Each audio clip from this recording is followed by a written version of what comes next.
बेटा जैसा कि मैंने आपको पहले बताया था, मैं फिर उन शब्दों को दोहराऊंगा कि जब हम एरर बनाते हैं ना, इंग्लिश जब करते हैं, तो बेटा फॉर्मेट हमारे एसएससी ने 3 फॉर्मेट डिसाइड कर रखे हैं, एक ब्लैंक, एक एरर, एक सेंटेंस इंप्रूवमेंट। तो आज मैं आपके सामने ब्लैंक्स लेकर आया हूं, ठीक है।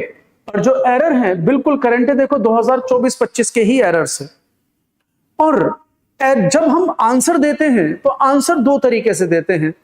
2 तरीके से आंसर, ग्रामेटिकली सेंटेंस ठीक होना चाहिए, लॉजिकली, क्योंकि जब आप ग्रामर के जरिए सेंटेंस को बनाते हैं तो सेंटेंस का हिंदी भी जरूर निकाले, क्योंकि बहुत से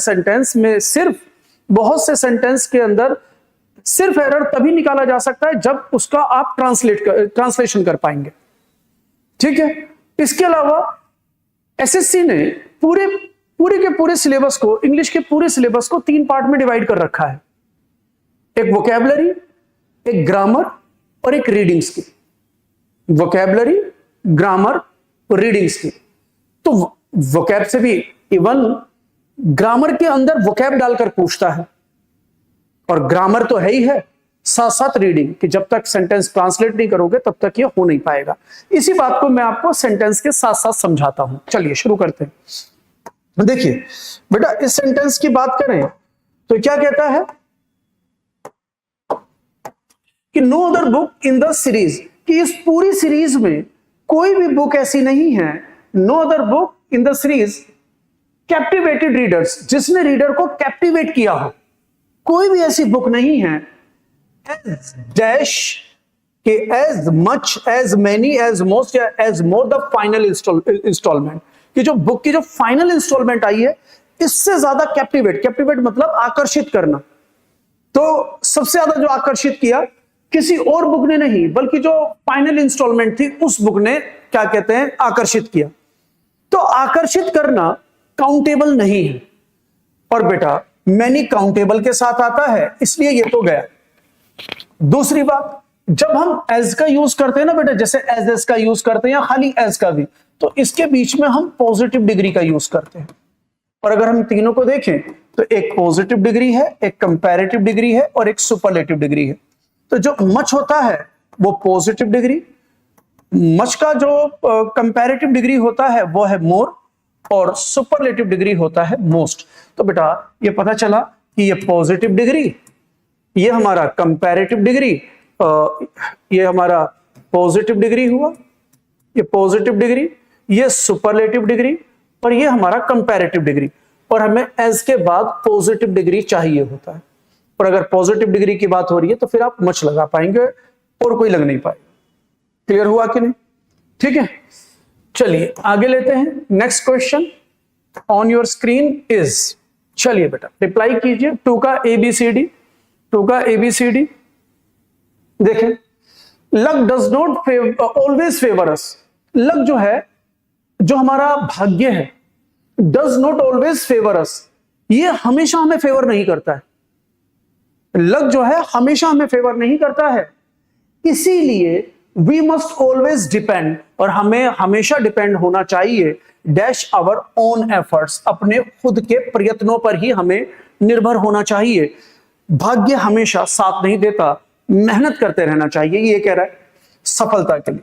तो बेटा यहां फिक्स्ड है कि डिपेंड के साथ आपको अपॉन लगाना पड़ेगा, ये फिक्स्ड प्रेपोजिशन है। बेटा फिक्स्ड प्रेपोजिशन या तो वर्ब के साथ आती है, या एडजेक्टिव के साथ आती है, और या फिर नाउन के साथ। तो इनके साथ जो ये प्रेपोजिशन है वो फिक्स्ड प्रेपोजिशन आती है। तो यहां पर डिपेंड जो है वो वर्ब है, वर्ब के साथ जो अपॉन है वो फिक्स्ड प्रेपोजिशन है, किसी पर निर्भर होना। क्लियर हो गया? तो आंसर इज डी। ठीक है, नेक्स्ट क्वेश्चन बेटा लेते हैं। The mango is the dash fruit, the mango is the dash fruit. तो अब जरा देखें, तो एक होता है पॉजिटिव डिग्री, एक कंपैरेटिव डिग्री और एक सुपरलेटिव डिग्री। हम स्वीट की बात करें तो स्वीट पॉजिटिव डिग्री है, और बेटा इसका कंपैरेटिव डिग्री हो जाएगा स्वीटर, और सुपरलेटिव डिग्री हो जाएगा स्वीटेस्ट। ठीक है, और बात करते हैं स्वीटली। तो जब एडजेक्टिव में ly लगता है, एक नियम है कि जब हम एडजेक्टिव में ly ऐड करते हैं तो it becomes adverb, it becomes adverb. Adjective में एलवाई लगे तो स्वीटली एडवर्ब हुआ, स्वीटली एडवर्ब हुआ। अब कहता है द मैंगो इज द, तो द आर्टिकल है, अगर आर्टिकल आता है तो फ्रेज का जो लास्ट वर्ड है वो नाउन होगा।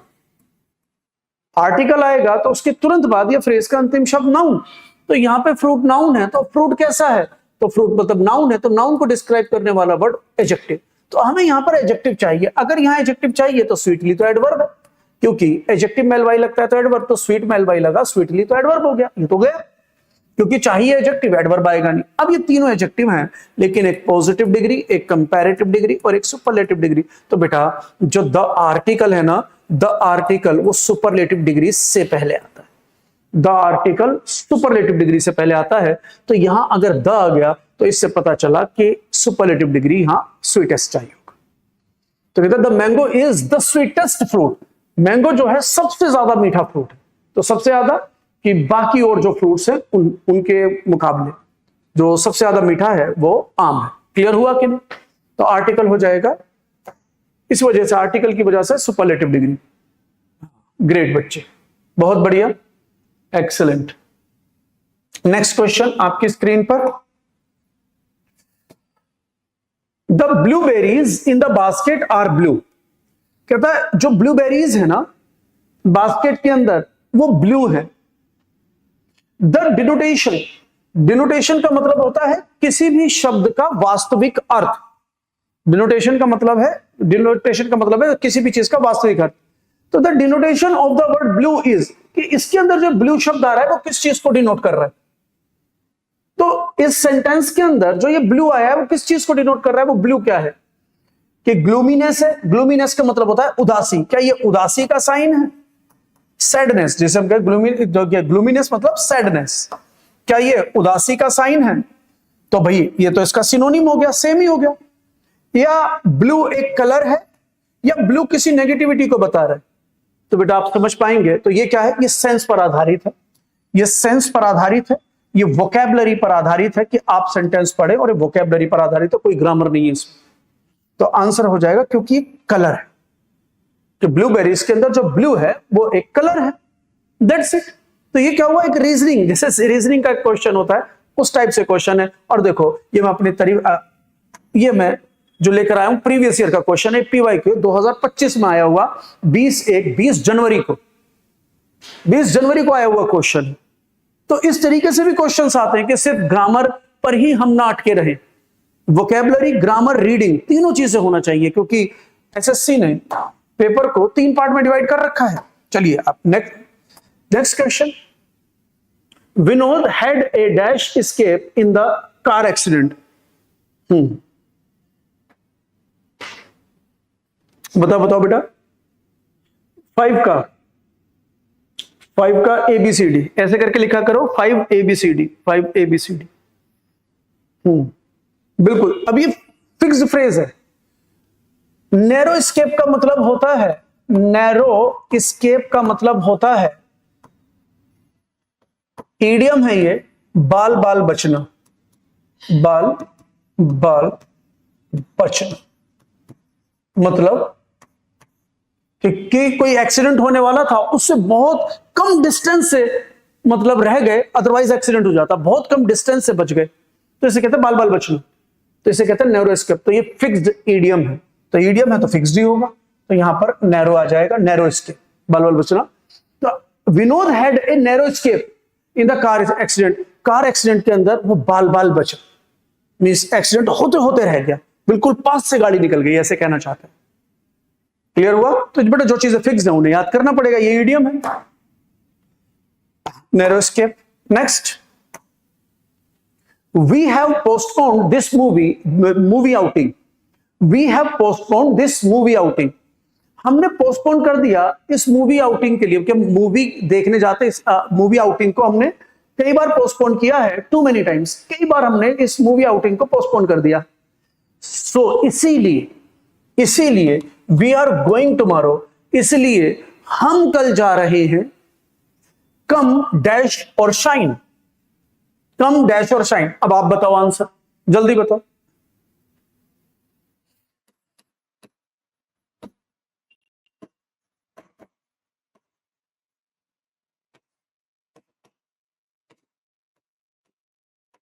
बताओ बताओ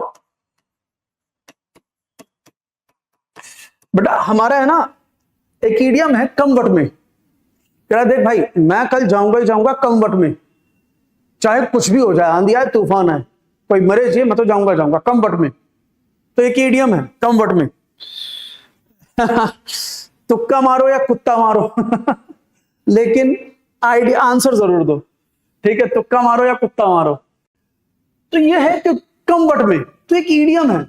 इसी प्रकार से एक इडियम है हमारा कम रेन और शाइन। कम रेन और शाइन क्या कहता है?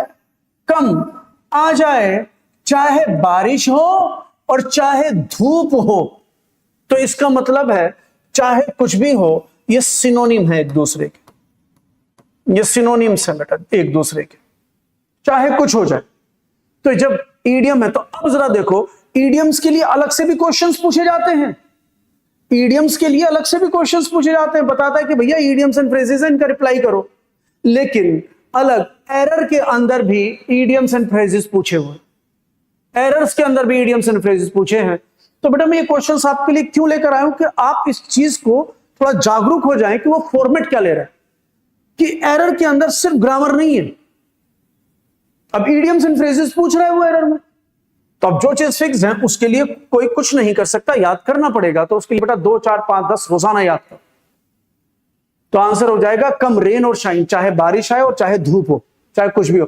तो कह रहा भैया कई बार हम इस प्लान को टाल चुके हैं, और हम भाई हम कल जा रहे हैं, चाहे कुछ भी हो जाए, कई बार टाल चुके हैं, हम तो कल जाएंगे ही जाएंगे कमवट में, कम रेन और शाइन। क्लियर हुआ कि नहीं? ठीक है ना बेटा। नेक्स्ट क्वेश्चन,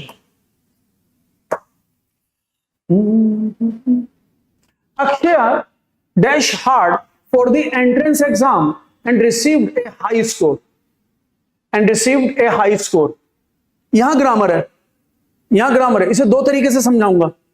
यहां ग्रामर है, बताए बताए बताए बताए बताए बताए, टेलो टेलो टेलो, 7 का ABCD, 7 ABCD, 7 ABCD। हाँ शाबाश, ग्रेट।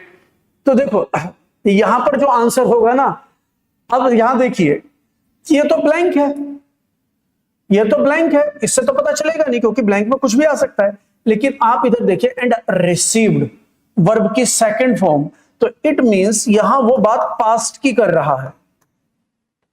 अगर वो बात पास्ट की कर रहा है, अगर वो बात पास्ट की कर रहा है, तो बेटा स्टडीज ये आ नहीं पाएगा, ये प्रेजेंट है।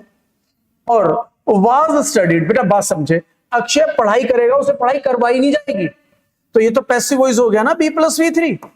B+V3 तब लगाते जब पैसिव वॉइस। तो अक्षय पढ़ाई को करवाई नहीं जाएगी, अक्षय पढ़ाई करेगा। अक्षय ने पढ़ाई की तो मतलब पैसिव वॉइस आएगा नहीं, तो ये 2 गए। तो अगर हम कहते कि वाज स्टडीड, तो अब 2 गए। अब तीसरा कि भाई जब यहां पास्ट है तो फिर हैज प्रेजेंट है, तो हैज स्टडीड कैसे होगा? तो यहां पर स्टडीड हो जाएगा, पास्ट, ये पास्ट तो ये पास्ट। तो ये पास्ट की किसी इंफॉर्मेशन को हमें बता रहा है। बेटा पास्ट इंडेफिनिट कब लगाते हैं? जब किसी पास्ट की घटना, दुर्घटना, कोई इंफॉर्मेशन, कोई इवेंट, एक्सीडेंट, कुछ भी पास्ट में हुए कोई भी एक्शन को जब हम प्रेजेंट में रिप्रेजेंट करते हैं, तो उस वक्त पास्ट इंडेफिनिट टेंस का इस्तेमाल करते हैं, जिसका प्रेजेंट से कोई लेना देना नहीं होता। तो कहता है अक्षय स्टडीड हार्ड, अक्षय ने बहुत पढ़ाई करी थी एंट्रेंस एग्जाम के लिए, और फिर रिसीव किया हाई स्कोर। तो पास्ट की घटना को इस समय बता रहे। क्लियर हुआ कि नहीं? तो स्टडीड हो जाएगा। डन। Next, the team. बताइए बताइए, तब तक मैं वाटर ड्रिंक लूं।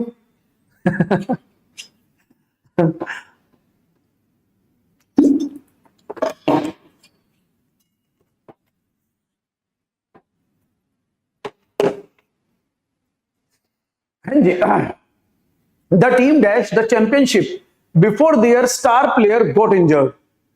चलिए देखिए इसे, आंसर क्या है आपका? गुड, कई बच्चों ने आंसर बढ़िया दिया। तो देखो सिर्फ यहां पर पास्ट आ गया, कह रहा है यहां पर पास्ट आ गया, तो अगर इधर पास्ट आ गया तो भाई हैज वोन, तो इधर प्रेजेंट हो नहीं पाएगा। विन प्रेजेंट इंडेफिनिट, तो प्रेजेंट तो हो नहीं पाएगा क्योंकि बात पास्ट की कर रहा है। अब या तो वाज बोर्न होगा या हैड बोर्न होगा। तो वाज बोर्न का मतलब है B+V3 passive voice, it is passive voice. Passive voice का मतलब है सब्जेक्ट को जबरदस्ती में जितवाया गया। ए भाई टीम ने मैच जीता, टीम को मैच जितवाया नहीं गया, तो it is not passive voice, it is active voice. अगर ये एक्टिव वॉइस है तो भैया तो ये तो गया, तो आंसर हेड वन हो जाएगा। अब बात आती है, देखो अब समझना एक बात हो, अब बात आती है कि सर यहां पर भी तो सेम था, यहां पर भी तो वर्ब की सेकंड फॉर्म थी, लेकिन इधर वर्ब की सेकंड फॉर्म ले दी, इधर भी सेकंड फॉर्म, इधर भी सेकंड फॉर्म, और यहां पर भी तो ऐसी है, यहां वर्ब की सेकंड फॉर्म है, यहां वर्ब की सेकंड फॉर्म है, लेकिन यहां हम हेड प्लस V3 ले रहे हैं। Why it is so? यहां वर्ब की सेकंड फॉर्म क्यों नहीं आ रही है, यहां हेड प्लस V3 क्यों आ रहा है? तो अब समझो बेटा, इसके अंदर जो हम बात कर रहे हैं ये पास्ट की एक इंफॉर्मेशन है। ये बात कर रहा है कि जब हम नाउ प्रेजेंट में रहकर पास्ट के हम किसी ऐसे एक्शन की बात करते हैं जो पास्ट में घटित हुआ, तो एक इवेंट को हम प्रेजेंट में डिस्क्राइब कर रहे हैं, पास्ट के एक इवेंट को प्रेजेंट में डिस्क्राइब कर रहे हैं। तो जब पास्ट के इवेंट को प्रेजेंट में डिस्क्राइब करते हैं तो तब हम पास्ट इंडेफिनिट लगाते हैं, पास्ट इंडेफिनिट, और इसका प्रेजेंट से कोई इफेक्ट नहीं होता, नो इफेक्ट, प्रेजेंट में इफेक्टिव नहीं होता। पास्ट की घटनाओं को अभी बता रहे हैं, नो इफेक्टिव या नो इफेक्ट लिखो। इसको ऐसे समझो, मैं कहूं भारत 1947 में आजाद हुआ था, तो प्रेजेंट में रहकर मैं 1947 की बात कर रहा हूं कि भारत है ना 1947 में आजाद हुआ था, तो बेटा मैं पास्ट की एक घटना को प्रेजेंट में सिर्फ डिस्क्राइब कर, तो यहां पर उसी बात की बात है कि भैया अक्षय ने बहुत मेहनत करी थी और उसने हाई स्कोर पाए थे एग्जाम में, तो हम पास्ट की घटना को अभी बता रहे हैं। लेकिन यहां क्या कह रहा है, यहां पर वो ये यूज कर रहा है जिसे हम कहते हैं पास्ट ऑफ पास्ट सीक्वेंस। यहां पर ये कह रहा है कि नाउ प्रेजेंट में रहकर हम पास्ट के दो ऐसे एक्शन की बात करें, प्रेजेंट में रहकर पास्ट के हम ऐसे दो एक्शन की बात करें कि जो बताता है एक पास्ट और ये पास्ट का भी पास्ट। तो हम इस वक्त कर रहे हैं पास्ट ऑफ पास्ट का कॉन्सेप्ट, जो कि पास्ट परफेक्ट में लगता है, जो कि पास्ट परफेक्ट टेंस में लगता है। तो यहां क्या बताया जा रहा है, यहां बताई जा रही है सीक्वेंस, ये सीक्वेंशियल। आपने सुना होगा कि the patient had died before the doctor केम, तो मतलब पहले पेशेंट मरा बाद में डॉक्टर आया, तो सीक्वेंशियल है। तो ये हुआ हमारा पास्ट और ये हुआ पास्ट ऑफ पास्ट, ये हुआ पास्ट ऑफ पास्ट।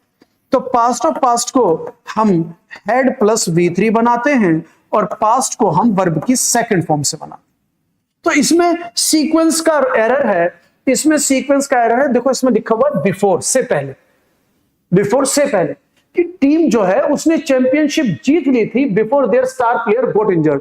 कहते हैं उनका स्टार प्लेयर के इंजर होने से पहले चैंपियनशिप जीत ली थी, तो पहले चैंपियनशिप जीती और बाद में स्टार प्लेयर क्या कहते हैं को घायल हुआ।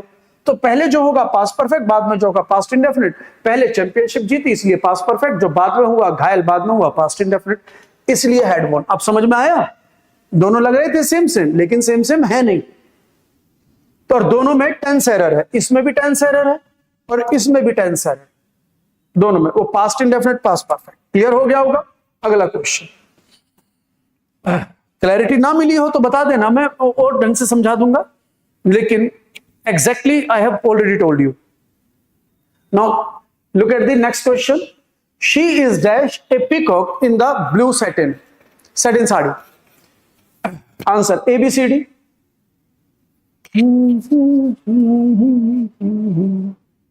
हाँ जी बच्चे,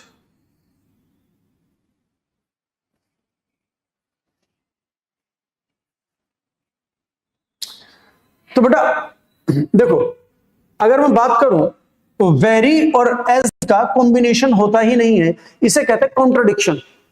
क्योंकि वेरी किसी की भी इंटेंसिटी को बढ़ा देता है।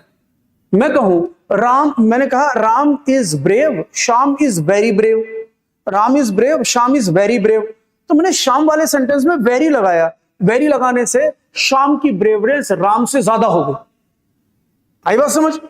तो वेरी किसी भी चीज की इंटेंसिटी को बढ़ाता है, और एस जो होता है किसी की इक्वालिटी को बताता है, सिमिलैरिटी को बताता है। तो ये सिमिलैरिटी को बताता है कि भैया ए पर्सन और बी पर्सन आपस में सिमिलर है, एस बता रहे तो ये दोनों सिमिलर हैं आपस में, ये इंटेंसिटी को बढ़ाता है। तो भैया एस के साथ वेरी कभी नहीं है, ये समझ लो। एस और वेरी वो कॉम्बिनेशन है जिसे कहते हैं कि दूध के साथ फिश नहीं खाना चाहिए, कॉम्बिनेशन जहर बन जाता है, तो ये जहर है, तो ये गलत हो गया। अब मैं बात करता हूं सो और एज की। तो ये तब लगता है जब सेंटेंस नेगेटिव हो, जब इनइक्वालिटी बताई जाए, तो जैसे मैं ऐसे कहूं कि भाई Ravi is not so brave as Ram. कहता है Ravi is not so brave as Ram, Ravi उतना बहादुर नहीं है कि जितना राम। तो इसका मतलब है उतना, और इसका मतलब है जितना।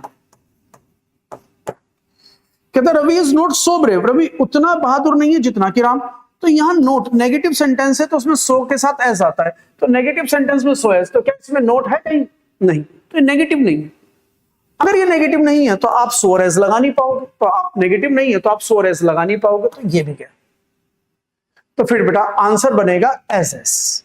ये इक्वालिटी को बताता है, ये पॉजिटिव सेंटेंस में आता है और ये इक्वालिटी को बताता है। जैसे अब इसी सेंटेंस के अंदर, अब इसी सेंटेंस में मैं यहां से नोट हटा दूं, मैं कहूं Ram is as brave as Ravi is. यहां पर रवि लिखा है ना, Ravi is as brave as Ram,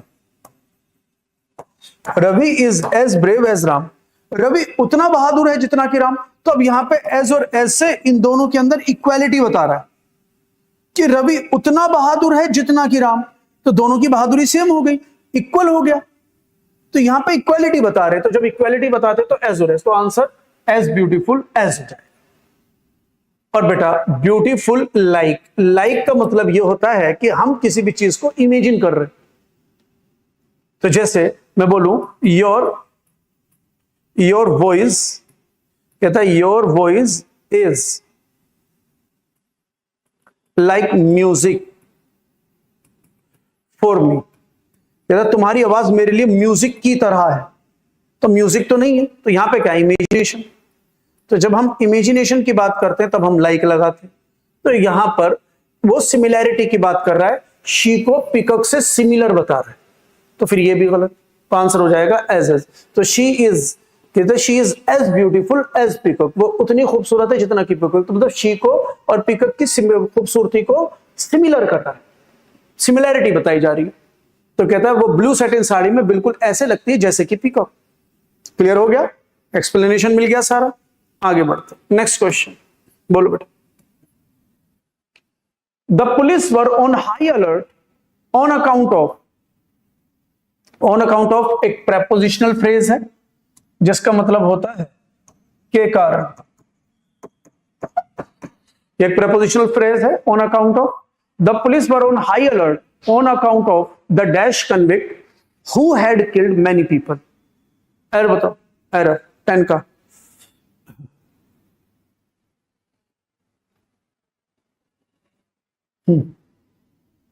The police were on high alert on account of the dash convict who had killed many people.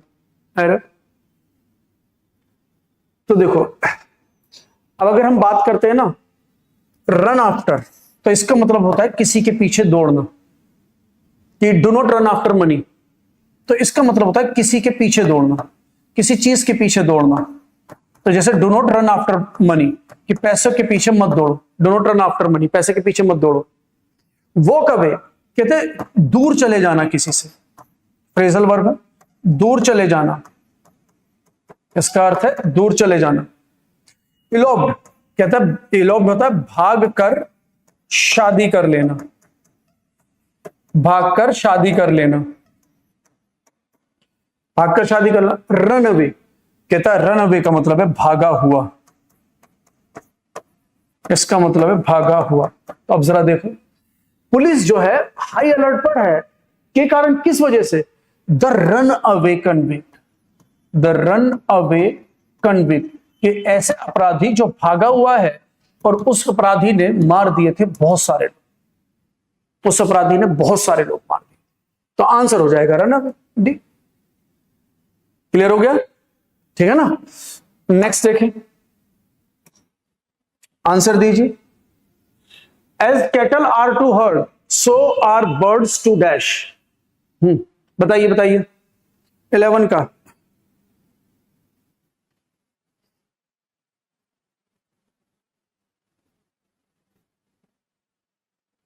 Answer answer.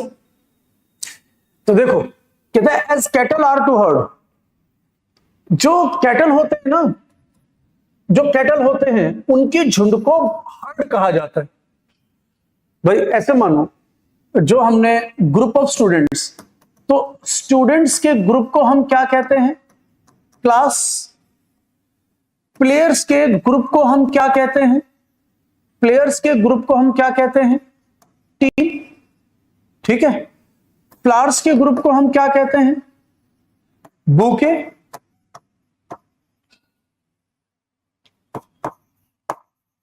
Flowers के ग्रुप को बुके। इसी प्रकार से हम कैटल के ग्रुप को, जो जानवरों के झुंड को, हम हर्ड कहते हैं। तो अगर जानवरों के झुंड को हर्ड कहते हैं तो कहता है बर्ड्स के झुंड को क्या कहते हैं? क्वेश्चन ये है, कहता है बर्ड्स का अगर झुंड हो तो उसे क्या कहेंगे? तो क्या कहेंगे? फ्लक, लिटर, पैक या स्ट्रीक? तो आंसर, तो बेटा आंसर होगा फ्लक। लिटर होता है जो पपीज होते हैं ना, कुत्ते के छोटे छोटे पिल्ले, उनके ग्रुप को लिटर कहा जाता है। पैक क्या होता है? पैक होता है जो वुल्व्स होते हैं ना, भेड़िए, भेड़ियों के समूह को पैक कहा जाता है। स्ट्रीक जो रनिंग हॉर्स होते हैं, दौड़ते हुए घोड़ों के झुंड को स्ट्रीक कहा जाता है। जो रनिंग हॉर्स होते हैं, जो रनिंग हॉर्सेस होते हैं, उनके झुंड को हम स्ट्रीक कहते हैं। तो आंसर हो जाएगा फ्लक, कि जिस प्रकार से कैटल के झुंड को हर्ड कहते हैं, उसी प्रकार से बर्ड के झुंड को हम फ्लक कहते हैं। डन बेटा। तो देखो वोकैबुलरी बेस्ड क्वेश्चन है ना। अगला क्वेश्चन तो देख लो, ग्रामर भी है, वोकैबुलरी भी है, रीडिंग भी है। ग्रामर भी है, वोकैबुलरी भी है, रीडिंग भी है। अगला देखो, the match schedule was disturbed due to dash rain, कि जो मैच का शेड्यूल है वो डिस्टर्ब हो गया, के कारण? किसके कारण?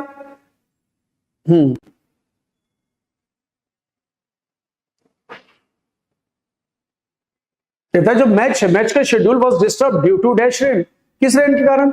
डिटेस्टेबल। बेटा डिटेस्टेबल होता है जिससे हेट किया जाए, घृणा जिससे की जाए। तो अब बताओ, अगर किसी से हेट, घृणा की जाएगी तो बारिश, डिटेस्टेबल रेन, क्या बारिश से घृणा की जाएगी? घृणित रेन होता है? नहीं, तो ये गलत।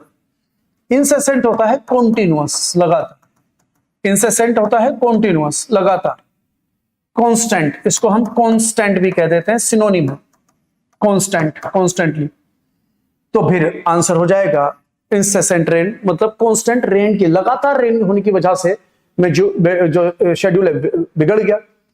वनरेबल, बेटा एक VUN होता है, वनरेबल, VU आता है उसमें, तो उसका मतलब होता है कमजोर। लेकिन यह है वेनरेबल, ये जो वेनरेबल है इसका मतलब होता है कि सम्मानजनक। इसका मतलब होता है सम्मानजनक, कोई चीज जो जिसको हम सम्मान देते हैं। सूदिंग होता है बहुत हल्का, जो दिल को सुकून पहुंचाए, मतलब सुकून देने वाला, बहुत सुकून देने वाला, सूदिंग। ठीक है ना। तो आंसर हो जाएगा इंसेसेंट, क्योंकि बात कर रहा है लगातार होने वाली बारिश की, उस वजह से मैच बिगड़ गया। तो अब ये क्या, ये वोकैबुलरी बेस्ड है कि नहीं?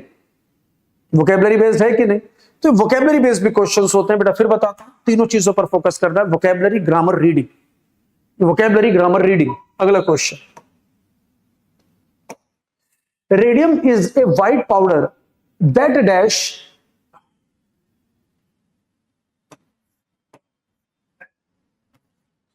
ठीक है, radium is a white powder that dash table salt, looks like a table salt, look like table salt, will look like table salt, looking like table salt।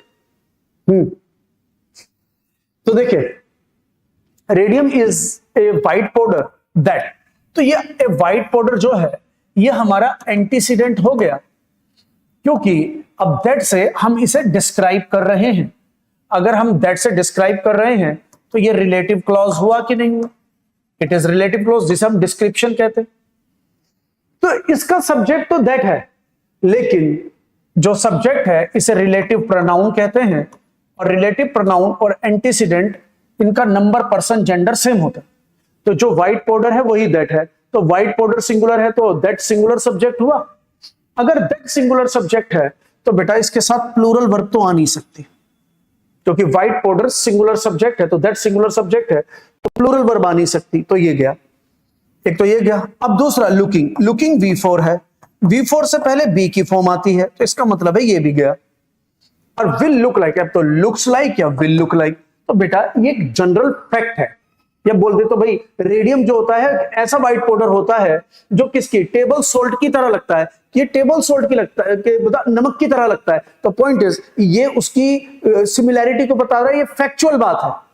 पर जो चीज फैक्ट होती है तो वो फ्यूचर में नहीं लगेगा, वो आज भी है, ये फैक्ट है। तो लुक्स लाइक तो हो जाएगा 13 का ए आंसर, 13 का A answer looks like. Clear हो गया? Next, the doctor dash 2 tablets per day, जो डॉक्टर है डैश 2 टेबलेट्स पर डे, तो डॉक्टर ने प्रेस्क्राइब किया, एडवाइज किया, ऑर्डर किया या प्रपोज्ड किया। तो देखिए बेटा ये वर्ब वोकैबुलरी बेस्ड वर्ब को पूछ रहा है, वर्ब को पूछ रहा है। तो जैसे हर चीज का हर किसी का अपना काम होता है, जैसे मोची का काम पॉलिश करना है ना, जैसे धोबी का काम कपड़े धोना या आयरन करना है, टेलर का काम कपड़े सीना है ना, हर किसी का काम। इसी प्रकार से डॉक्टर का जो काम होता है वो प्रेस्क्राइब करना होता है। डॉक्टर अगर कुछ लिख के देता है उसे प्रेस्क्राइब कहा जाता है। अगर डॉक्टर कुछ लिख कर देता है उसे प्रेस्क्राइब, कि डॉक्टर ने मुझे कुछ लिख के दिया कि ऐसे करना, तो डॉक्टर प्रेस्क्राइब्ड मी सच टैबलेट्स। तो बेटा डॉक्टर ने मुझे प्रेस्क्राइब किया कि ये 2 टैबलेट पर डे खाने के लिए। क्लियर हुआ कि नहीं हुआ? तो आंसर जो होगा इसका ए होगा 14 का, 14 का आंसर होगा ए। चलिए तो आज के लिए लास्ट क्वेश्चन, आज के लिए लास्ट क्वेश्चन बेटा, class then over. Ishwar Chandra Vidyasagar fort, Ishwar Chandra Vidyasagar में लड़ी थी कि भाई फोर्ट हार्ड, मतलब बहुत जबरदस्त लड़ाई लड़ी थी अगेंस्ट के खिलाफ डैश प्रैक्टिसेस, किसके खिलाफ? Dash practices which affected Indian society of his time, जिसने उनके समय की जो इंडियन सोसाइटीज थी उनके ऊपर बड़ा प्रभाव डाला। तब ABCD, तब यहां पर हम अगर देखते हैं तो देखो मीनिंग के हिसाब से अगेंस्ट आया, अगेंस्ट आया तो ये प्रेपोजिशन है, अगर प्रेपोजिशन है तो फ्रेज का अंतिम शब्द नाउन, और वो भी प्लूरल नाउन। तो अगर आप प्लूरल नाउन की बात करेंगे तो बेटा प्लूरल नाउन की बात करेंगे और नाउन को डिस्क्राइब करने वाला वर्ड एडजेक्टिव, तो मुझे यहां एडजेक्टिव चाहिए। तो देखो इविल एडजेक्टिव है, इविल एडजेक्टिव है। लेकिन अब मैनी इविल प्रैक्टिसेस, तो मतलब बहुत सारी इविल प्रैक्टिसेस के खिलाफ उन्होंने जंग लड़ी थी, या हर इविल प्रैक्टिसेस, हर बुरी प्रथा के खिलाफ जंग लड़ी थी। तो बहुत सारी तो हो सकता है, सारी नहीं हो सकती। कि अगर वो समाज सुधारक थे, अगर वो समाज सुधारक थे तो समाज की हर बुराई के खिलाफ नहीं लड़ेंगे, हाँ उनमें से ज्यादातर के खिलाफ या कुछ के खिलाफ। तो इन दोनों में कंपेयर करूं तो मैं नहीं आएगा। अब मोस्ट का मतलब है समाज में जितनी बुराइयां थी तो ज्यादातर के खिलाफ, तो नहीं, ये भी नहीं। और मोर ये कंपैरेटिव डिग्री, और बेटा ये कंपेयर तो कर ही नहीं रहा, तो यहां पे कंपेयर नहीं कर रहा, तो ये भी क्या, तो आंसर मैनी है, मैनी इविल प्रैक्टिसेस। और मैनी के बाद प्लूरल नाउन आता है, मैनी के बाद प्लूरल नाउन आता है और प्रैक्टिसेस प्लूरल नाउन है, तो मैनी इविल प्रैक्टिसेस। जो समाज में बुराइयां थी, बहुत सारी बुराइयां थी, उनमें कई बुराइयों के खिलाफ उन्होंने अपनी वो लड़ाई लड़ी थी, जिससे इंडियन सोसाइटी, उस समय की इंडियन सोसाइटी पे बहुत बुरा प्रभाव पड़ा था, बहुत बड़ा प्रभाव पड़ा था। क्लियर हुआ? तो बेटा आज के लिए क्लास इतनी, मिलते हैं परसों मंडे अगली क्लास में, तब तक के लिए सी यू, टाटा, बाय बाय।